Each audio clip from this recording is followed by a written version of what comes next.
15 अगस्त 1950 शाम के 7:39 असम के किसी गांव में 14 साल की हेमलता अपने घर के आंगन में एक दिया जला रही थी। पूरे भारतवर्ष में जश्न का माहौल था, और हो भी क्यों ना, तीसरा इंडिपेंडेंस डे जो था। सब कुछ ठीक चल रहा था कि तभी जमीन थोड़ी कांपने लगी, और देखते ही देखते वो हल्की कपकपाहट एक धमाके में बदल गई। दीवारें थरथराने लगी, पेड़ झुक गए और आसमान धूल से भर गया।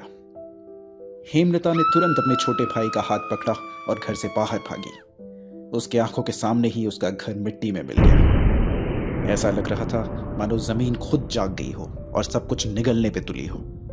ये था 1950 का ग्रेट असम अर्थक्वेक। ये एक ऐसा अर्थक्वेक था जिसने पूरी दुनिया का ध्यान खींचा। 8.6 मैग्नीट्यूड के साथ ये अर्थक्वेक रिकॉर्डेड हिस्ट्री के सबसे बड़े अर्थक्वेक्स में से था। इसके ताकत का अंदाजा आप इस बात से लगा सकते हैं कि इस एक अर्थक्वेक ने ब्रह्मपुत्र जैसे विशाल नद का रास्ता बदल दिया। लेकिन आखिर ऐसा हुआ क्यों?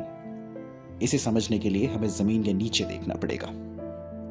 इंडियन टेक्टोनिक प्लेट हर साल 5 सेंटीमीटर नॉर्थ की तरफ मूव कर रही है यूरेशियन टेक्टोनिक प्लेट की तरफ। इसी टकराव ने हिमालय बनाए, लेकिन इस टकराव के साथ जमीन के अंदर प्रेशर भी जमा होता जा रहा है।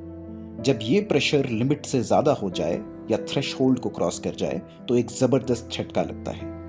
यही हुआ था 1950 में असम में, 1934 में बिहार में और 1905 में कांगड़ा में, और रिसेंटली 2015 में नेपाल में भी हमें यही देखने को मिला। और ये झटके वापस आएंगे, ये सिर्फ वक्त की बात है। साइंटिस्ट का मानना है कि ये हिमालयाज के 2500 किलोमीटर का हिस्सा एक लॉक्ड जोन है, जहां पिछले कई डिकेड से कोई मेजर अर्थक्वेक नहीं आया, और इसका मतलब है कि वहां एनर्जी अभी तक रिलीज नहीं हुई है। जब अगला भूकंप आएगा, और वो आएगा, उसका इम्पैक्ट डेवास्टेटिंग हो सकता है। दिल्ली, गुवाहाटी, काठमांडू जैसे शहरों में करोड़ों लोग रहते हैं, और इनमें से कई बिल्डिंग्स अभी भी अर्थक्वेक रेजिस्टेंट नहीं है। एक्सपर्ट्स कहते हैं कि अगर ये भूकंप अब आया तो यहाँ की डेथ टोल 2004 के सुमात्रा अर्थक्वेक्स जैसे डिजास्टर से भी ज्यादा हो सकती है।